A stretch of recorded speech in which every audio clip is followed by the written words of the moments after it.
أن فاطمة رضي الله عنها ناولت رسول الله صلى الله عليه وسلم كسرة من خبز شعير فقال: هذا أول طعام أكله أبوك من 3 أيام.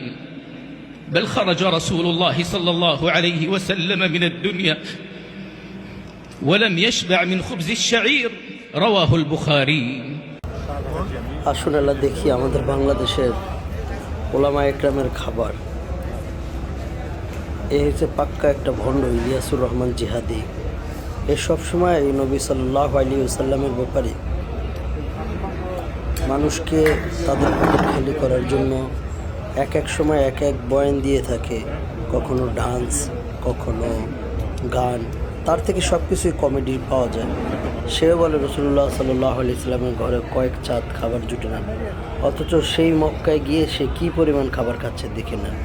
সে যে মানুষটা ভিডিও করতেছে, এই যে মৌলবী, ইনিও একজন বক্তা, সবসময় রাসূলুল্লাহ সাল্লাল্লাহু আলাইহি ওয়াসাল্লাম কী খেয়েছেন না খেয়েছেন এই বয়ানগুলোই সবসময় দিয়ে থাকে, অথচ এরা মদিনায় গিয়ে, আরবে গিয়ে কী পরিমাণ খাবার খাচ্ছে এবং কী পরিমাণ খাবার নষ্ট